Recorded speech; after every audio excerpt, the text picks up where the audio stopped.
Yes! So you're within the age range of 16 to 18 years old and you're starting your very first job. For the average person, excitement is the most commonly experienced feeling because why wouldn't you be excited? Making your own money reduces reliance on other people, most especially your parents. You're finally able to start saving up for your first car, and buying anything within affordability is actually possible now. So yeah, it's a very empowering realization to know that you'll be making your own money. However, there's one huge caveat to this. You're an introvert, and social anxiety has been the bane of your existence for as long as you can remember. School and hanging out with your limited number of friends are the only social instances you partake in, and if the former was optional, it's more than safe to say that you would be a much happier person. But unfortunately, unless you plan on living in a cave to isolate yourself from the rest of humanity, dealing with people is a mandatory part of life. Socializing is never fun for an introvert, but there's plenty of practices that'll make things easier for you. So if you're a socially awkward, reclusive introvert starting your first job, I can guarantee that you will benefit from this. Okay, so it's been about a week and some change since you filled out that job application and you're not sure if it's okay to get your hopes up about getting a call back for an interview. A few more days pass and you get a call from a number you don't recognize. Usually you will auto decline numbers you aren't familiar with, but you recently got into the habit of answering calls from unrecognized numbers because you would hate to decline a call leading to an interview. So you're surprised the number did in fact belong to the job you applied for. And after the person on the phone introduced herself as Sandra, a member of the human resources team, she asked when you would be available for an interview.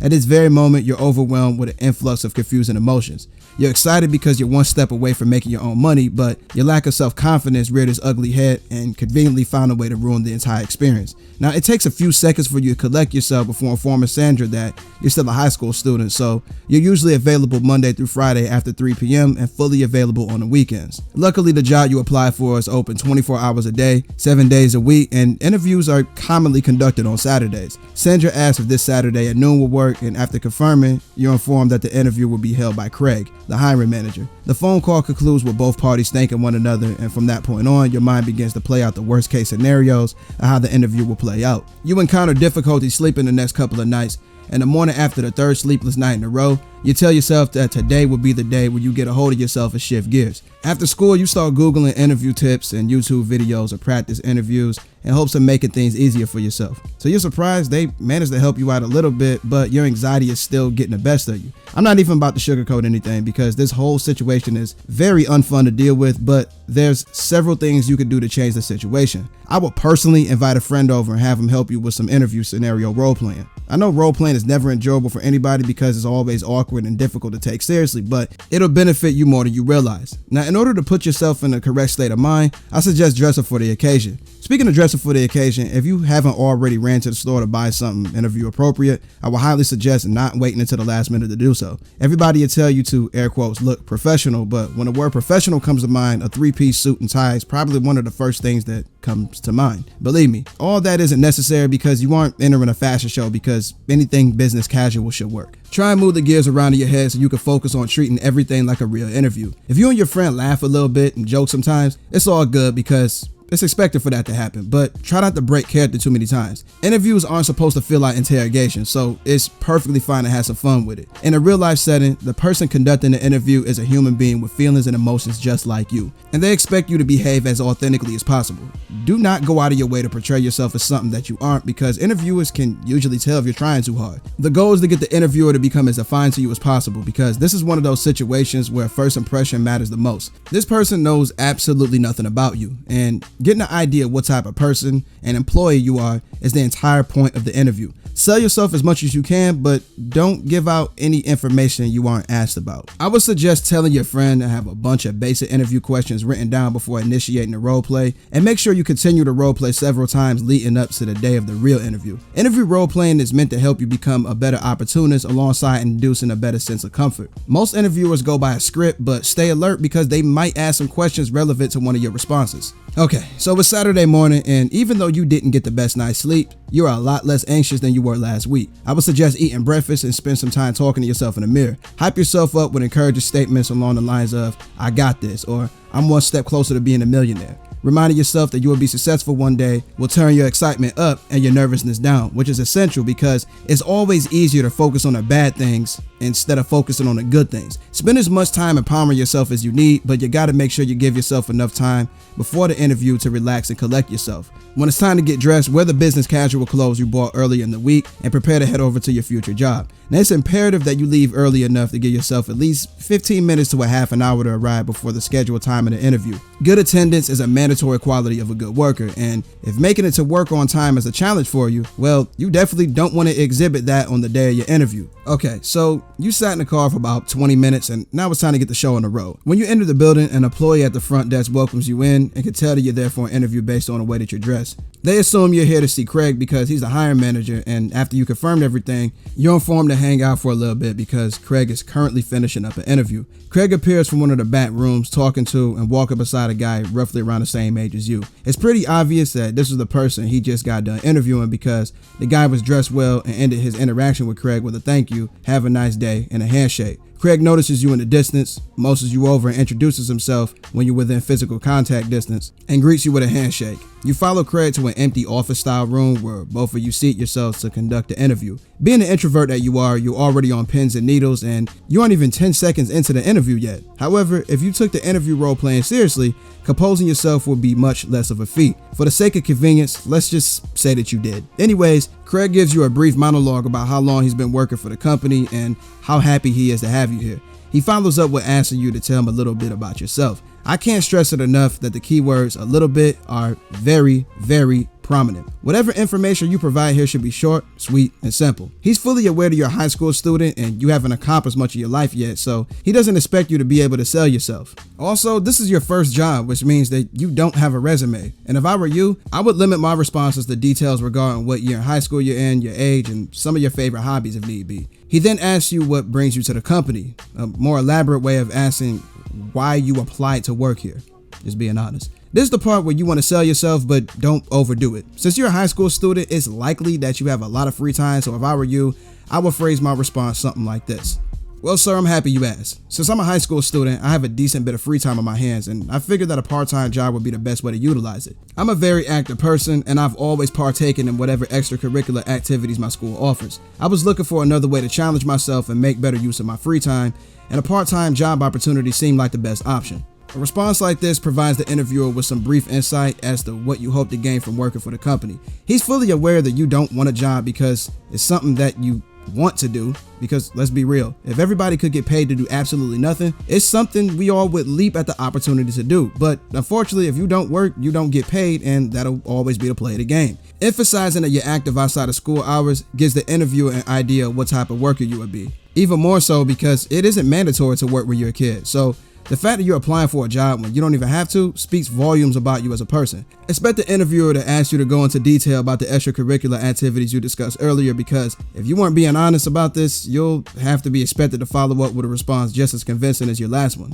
I'm gonna be as real with you as I possibly can when I say that nobody is 100% honest about every single detail they provide during the interview. If you've never partaken in a school-oriented extracurricular activity a day in your life, you will have to make up something on the fly. This is why I mentioned earlier that it's imperative to practice your opportunistic responsibilities. However, it's also likely that he'll move on to the next interview question, something most likely along the lines of you explaining the point in time where you overcame a challenge or change or something like that. Usually, you would be asked to go into detail about a time where you dealt with a challenge or change or conflict in the workplace, but he will rephrase the question because you've never had a job before. But nonetheless, I will respond with something like this. Growing up, my social skills weren't the best, and the jump from middle school to high school was the biggest change I've experienced so far, and it was tough. I was introduced to an influx of new faces and personalities, and it was pretty overwhelming, but I was lucky to attend the same high school as a lot of friends I've known for a while. Taking my freshman year one day at a time was my best option, and I told myself things will only get easier if I accepted everything for what it was and faced my fears. This is what motivated me to pursue after-school activities. My goal was to improve my social abilities just as much as it was to make the best use of my time. I was able to knock out two birds with one stone because Stepping outside of my comfort zone worked wonders for my social abilities, and partaking in after-school activities made me a lot more recognizable to my peers. And ever since then, there's been people who know who I am, but I have absolutely no idea who they are, and I think that's pretty cool. It's very unlikely that Craig won't be impressed by your response. You won him over the second that you emphasize how badly you want to make the best out of a situation you couldn't control. That's a defining attribute of a hard worker, and combating turnover rate is one of the main priorities of every company. If an interviewer realizes that they found a good worker, it's almost like striking gold. It's stressful for companies to lose a bunch of people so close together because it puts pressure on the retained workforce to work even harder, which isn't a good experience for anybody. Also, the process of interviewing a bunch of people and filtering out the good candidates from the bad ones sucks just as bad. There won't be much else for Craig to ask you, but if he does, he might end up asking you if you prefer to work alone or with a team. Understand that he isn't giving you an option, so don't assume that your answer will set you up to work alone or with others, because you don't have a choice but to work with other people. He's asking you this to get an idea of what type of team player you are. But this is how I would respond. I would much rather work in a team because efficiency is best accomplished in numbers. A lot more work can get done if everybody works together and enjoys each other's company. Work will feel a lot less like work if we can rely on one another and maintain a positive, professional atmosphere. This is how things will run like a well-oiled machine. If Craig didn't already have it in his mind that he was about to hire you earlier, this response right here is what will get your foot in the door. Guaranteed. He'll be impressed by how well-spoken you are, considering you're just a kid in high school. At this point in time, the interview is pretty much over, and you'll be able to tell if you got the job if he goes into detail about the job itself. If the company decides not to move forward with you, the interview will be concluded right then and there. Because why would an interview go into detail about the job itself if they aren't going to offer the job to you? Think about it. After Craig concludes the explanation, he asks you if you have any questions about him. I personally would abstain from asking about pay until it's 100% confirmed that you got the job, but every other question should be fair game. If you want to be a bit more precautionary, you can ask him what questions are off limits to reduce the likelihood of asking something you shouldn't have. If you followed this guide closely, you experience one of the following outcomes. Outcome A. Craig will ask you to take a seat in the lobby for a moment while he looks over some things. He's more than likely having a chat with a person who will be your direct supervisor, explaining to this individual that you're a good fit for the company and he wants to hire you. Direct hire instances like these only happen to people who absolutely destroy the interview, and not to toot my own horn, but I've had this happen to me with every interview I've ever been a part of except 2, I believe.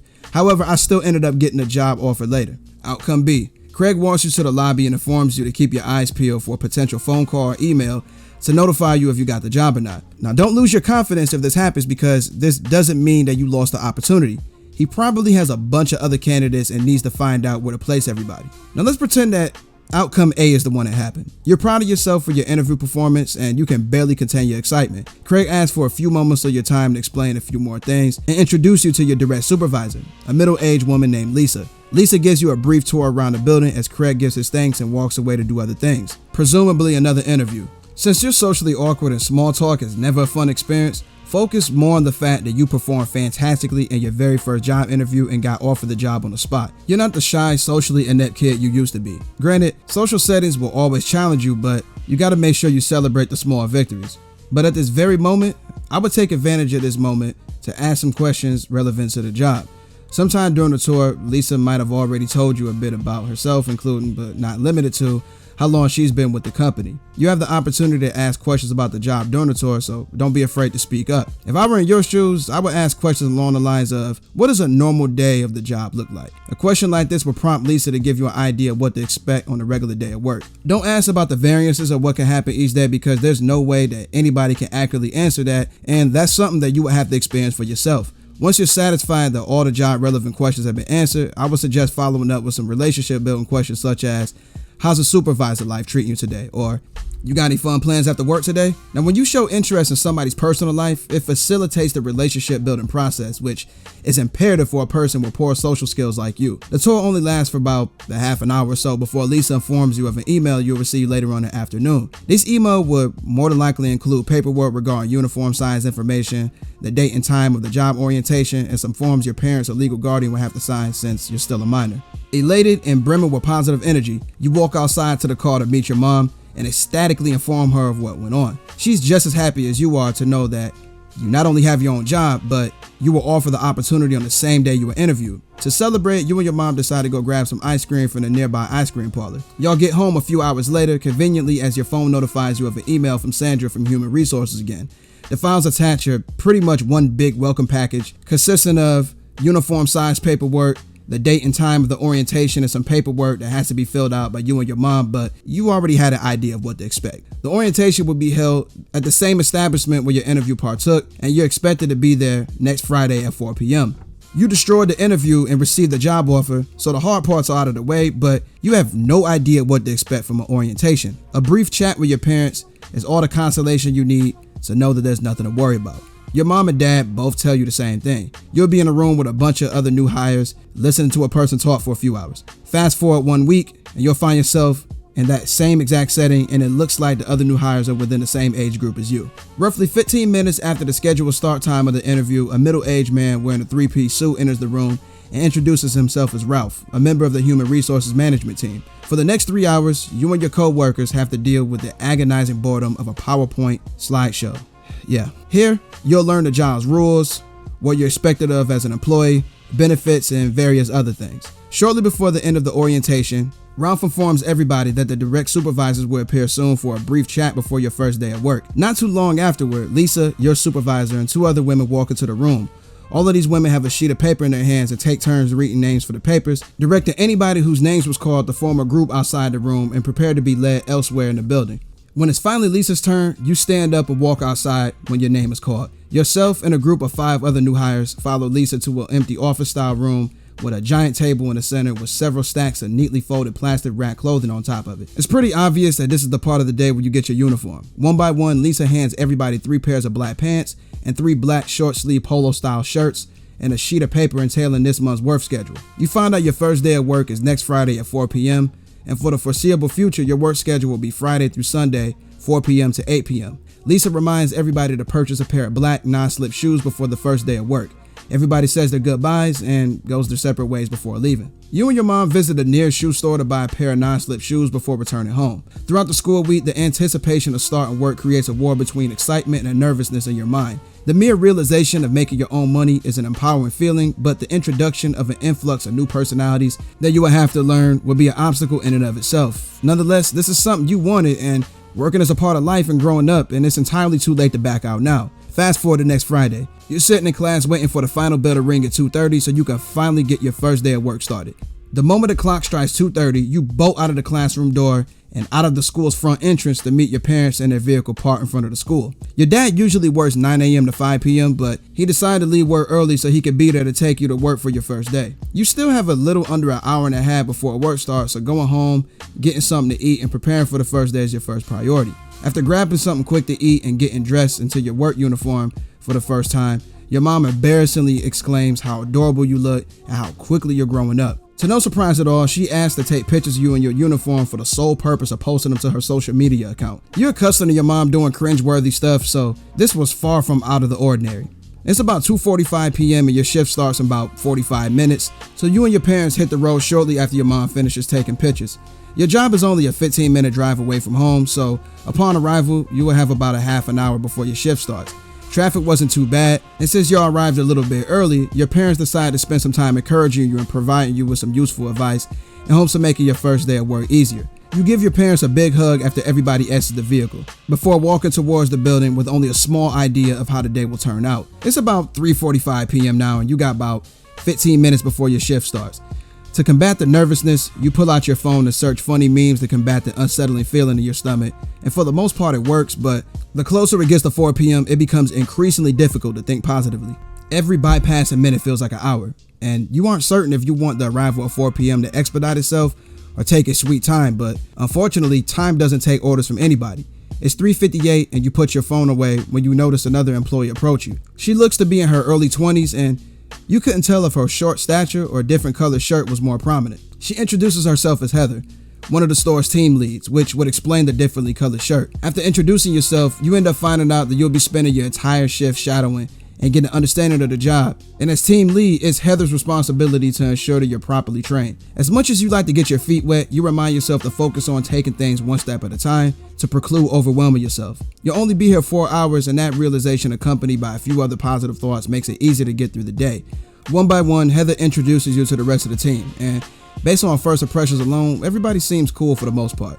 A consoling feeling, considering that you'll be spending a lot of time around these people for the foreseeable future. There's a very vital piece I have to offer here, and this is something you absolutely have to realize going into any and every job. Now, this is about to be a real messed up thing to hear, and it might be difficult for a kid your age to fathom, but these are not your friends, your family, or anything of the sort. They're your co-workers, and that's absolutely it. Bettering yourself and making money are your goals, not becoming best buddies with everybody here. If you decide to share literally any information about your personal life to these people, make sure it's always something you're comfortable with the rest of the world knowing. If it's a sensitive subject or private information, the workplace is the last place you want it to be passed around at. As an introvert, going out of your way to make friends has never been your forte, but if you're debating on coming out of your shell and adding new people to your friend group, I wouldn't suggest your workplace to be the first option.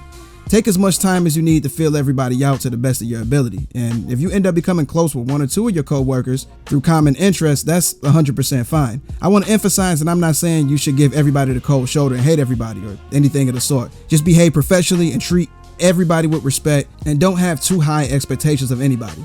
The workplace is always a mixed bag because some people are hard workers while some are just lazy and good for nothing. And believe me, when I say you will figure that out quickly. It's obvious that listening and paying attention is vital, but make sure you ask as many questions as possible. You're as green as grass and you're here to learn, so it can't be expected for you to excel at your job if you don't ask questions.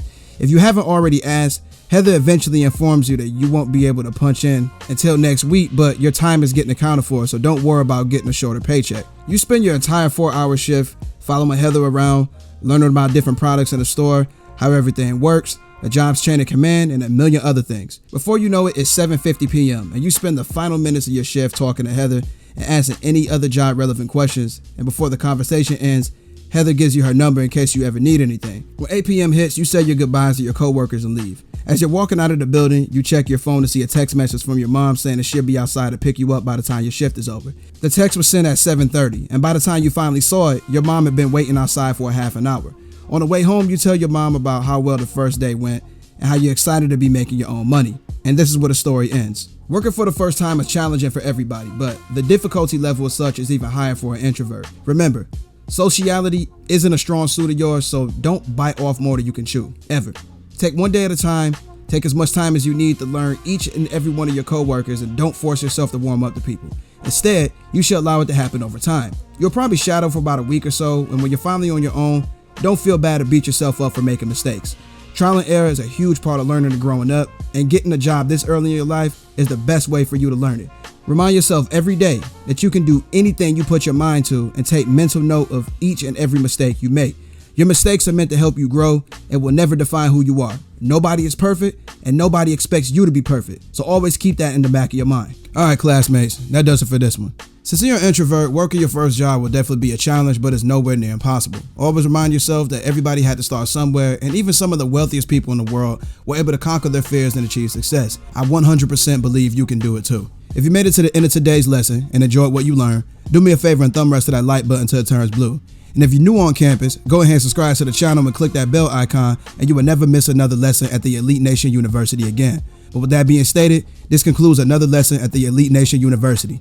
Class is dismissed. Y'all take it easy. Yes!